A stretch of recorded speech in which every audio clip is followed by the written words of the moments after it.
writing and a little bit art and tag. But for this piece, it's about like critique.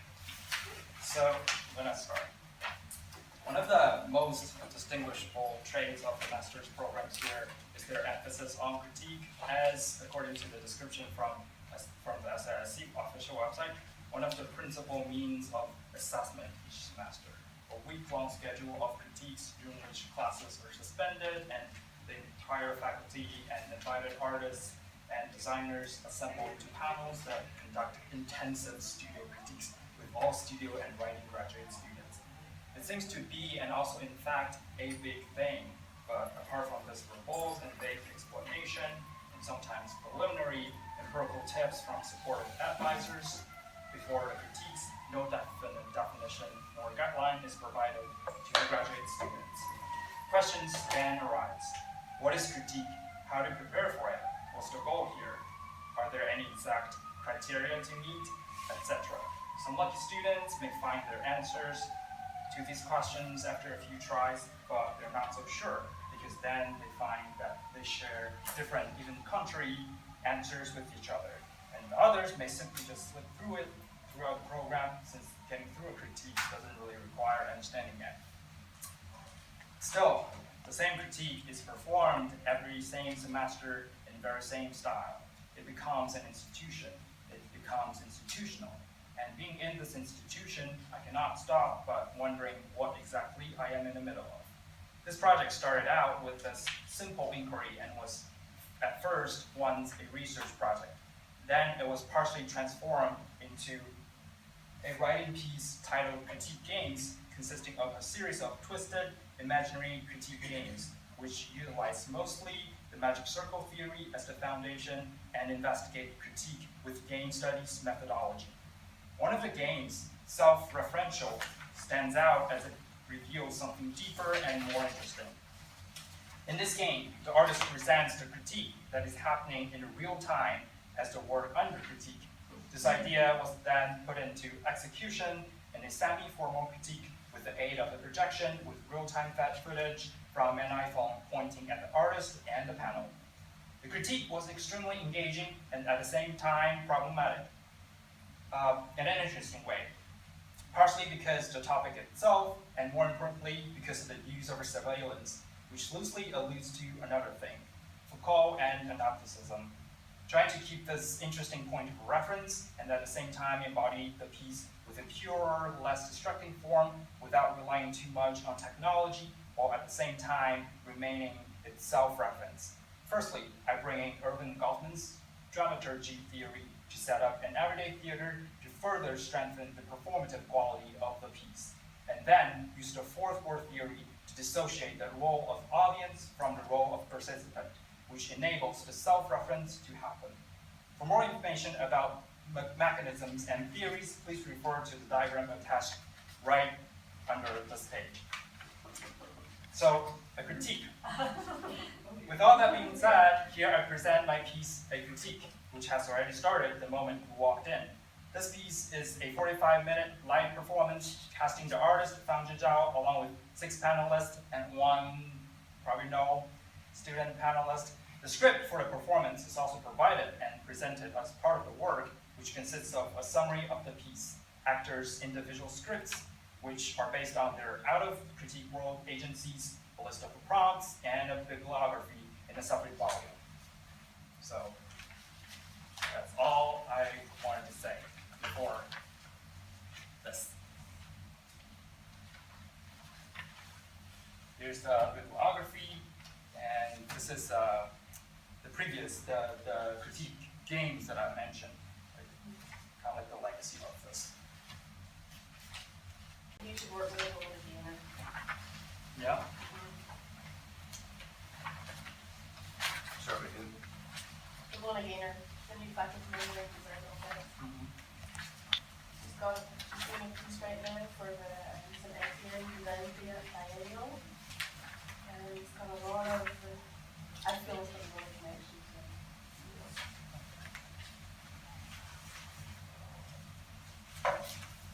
Thanks for the bios, I really appreciate it. Yeah, it's the script.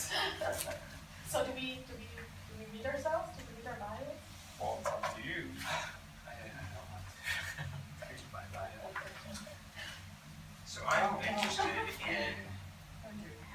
this piece performance relates to your other work?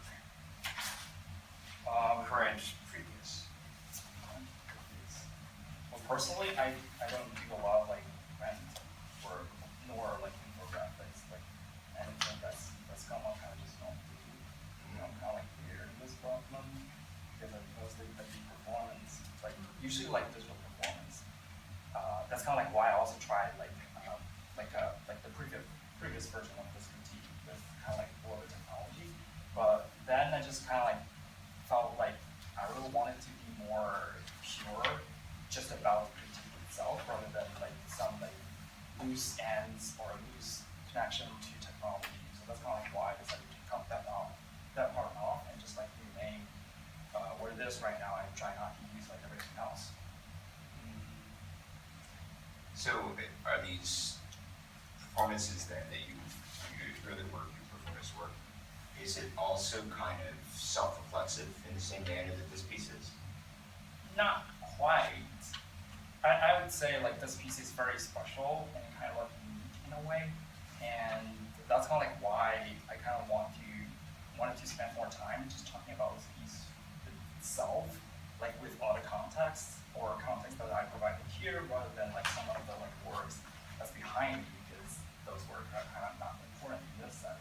It's kind of why I didn't bring like any work like my previous work here, because I felt like this piece is kind of like strong enough to stand alone for itself.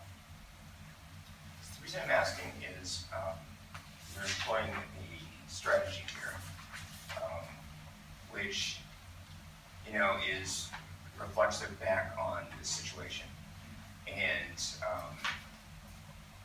interesting. We could spend our time critiquing the critique process itself.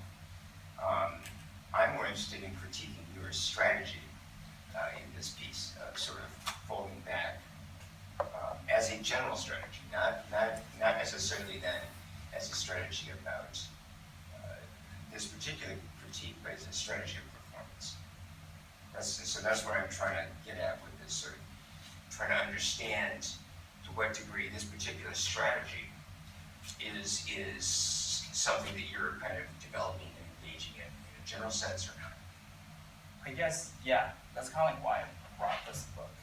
So this book is, I Am a Strange Book. It's about like self-reference, and it's about like the origin of like self-consciousness, like how we have like our conscious. So the reason why I kind of like stumble upon like this theory is actually because like when I first tried this piece, like a lot of like the like professors would say, oh, it's a critique of a critique. At first it made sense to me, but then it just kind of like didn't, because I kind of just like wondered, what does that mean? It's kind of like referencing back to itself.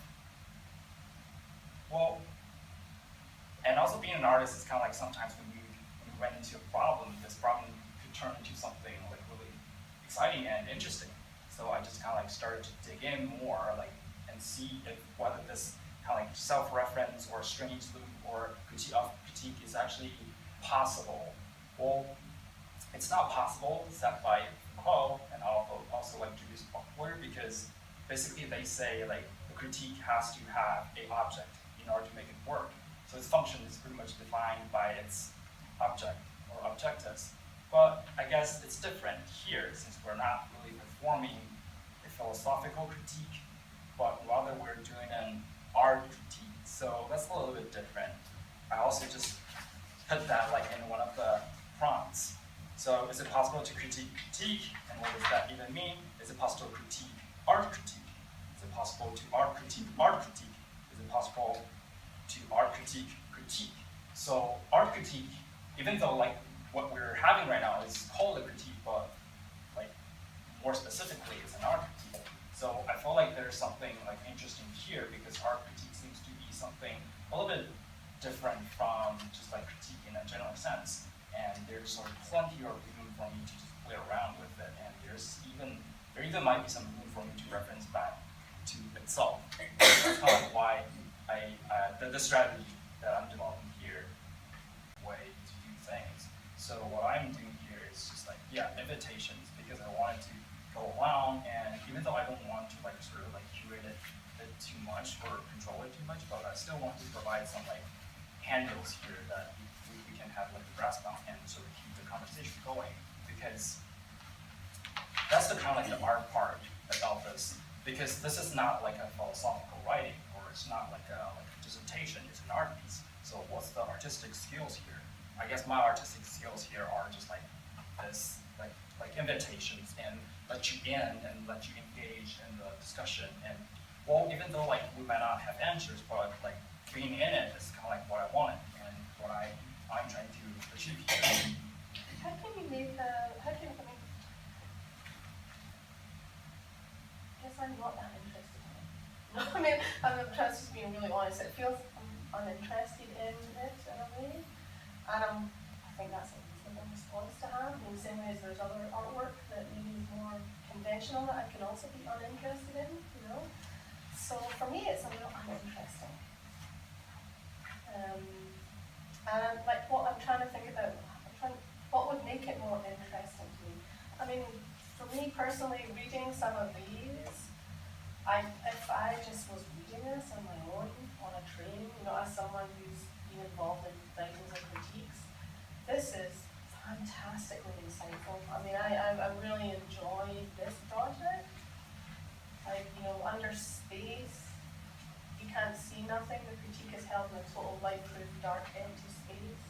The we are not here critique, the critique is held via FaceTime. I mean, I'm really enjoying, for me personally, the idea of these different, you calling them games, but I see them as like methods and ways of really critiquing and thinking through all of the complexity of what it means to look at someone's work and respond to it.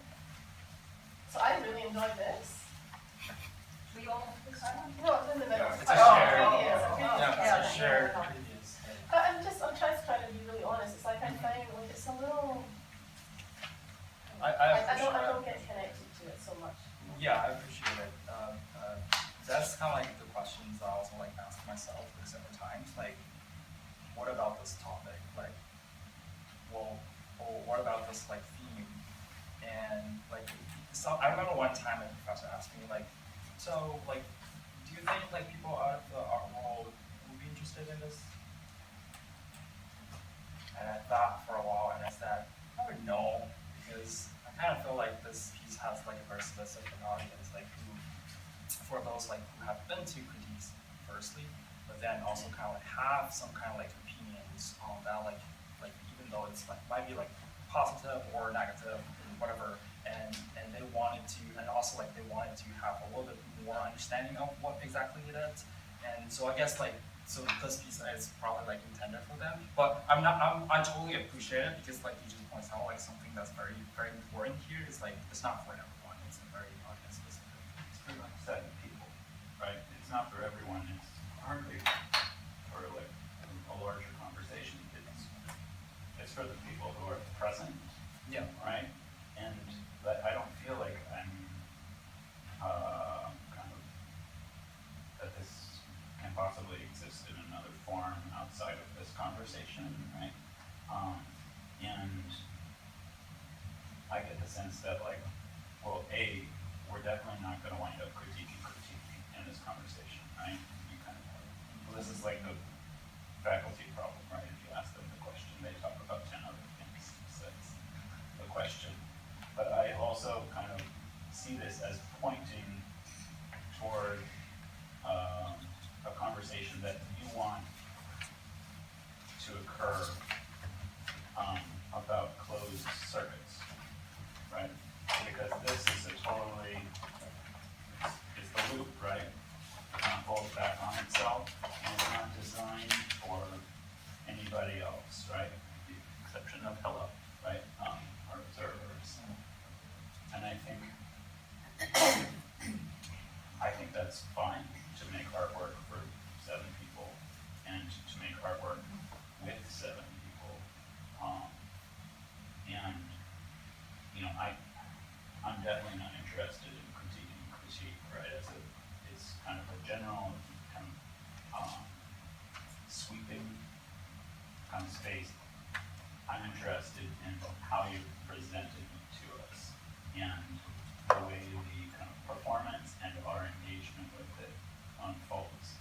some of that I can't quite predict because we've still got another half hour, right, or something like that.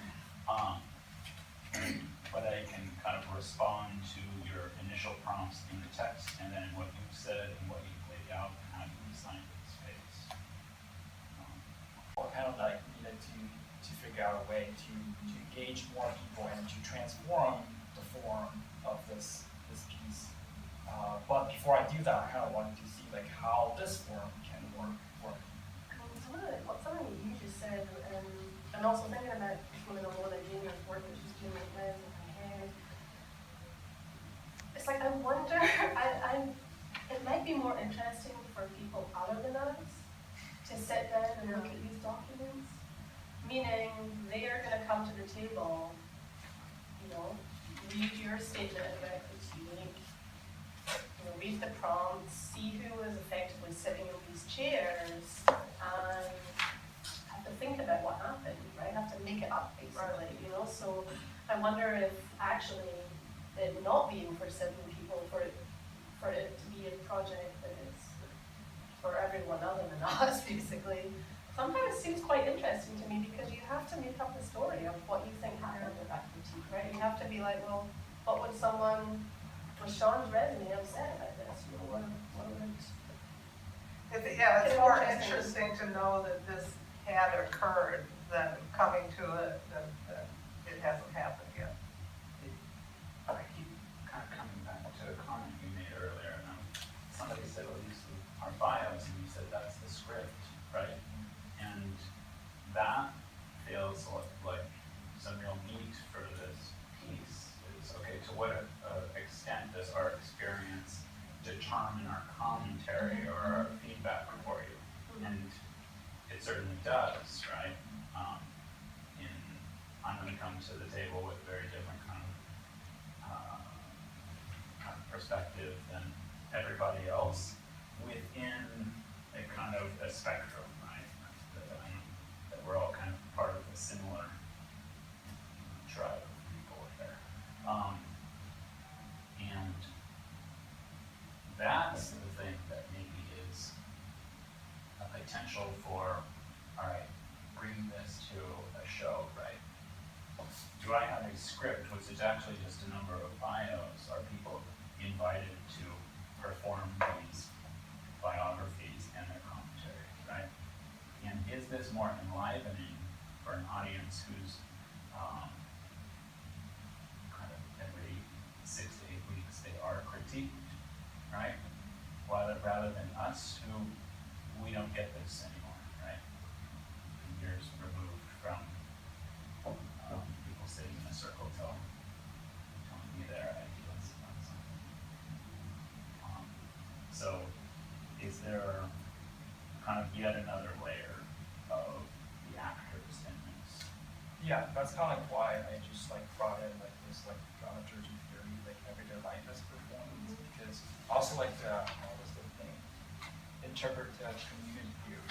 Like we all represent like different like interpretive like communities, and it's actually in this book. Like it's like this book actually suggests like before a seat you should just like look into the bios of your like panelists and pretty much get a sense of what they might say, what they might be interested in, what they might not, sort of like so that you don't get like too torn apart or something, because like they're not representing like they're representing like different like interpretive communities rather than It's determinism. What did you think I was gonna say? Based on your bio. I felt like you might be interested in this paragraph.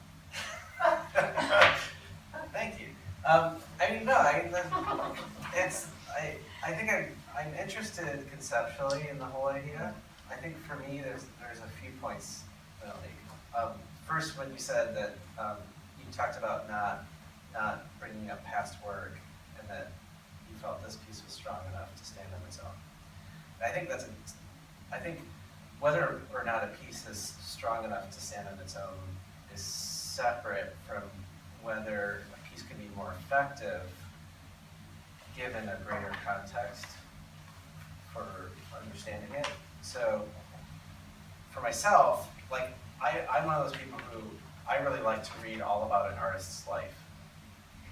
And, like, when I like someone's artwork, I wanna know everything about them, I wanna know, like, the whole context and appreciate it that way, rather than the people who think you should just look at the painting, you shouldn't know anything about who created it. I mean, I think you've got our bios here, and if we're bringing our experiences and interpretations to this critique, I wonder if us knowing more about you or your previous work would change, how much that would change things, and for better or worse. I also agree that, like, you know, like, the critique's not for me. I teach one class, currently just in spring semester. And so, like, critiques are always tough for me, especially, like, this is my first critique in a couple of years. And so it's like flexing these different mental muscles that I haven't exercised in a while. But I always view my role as helping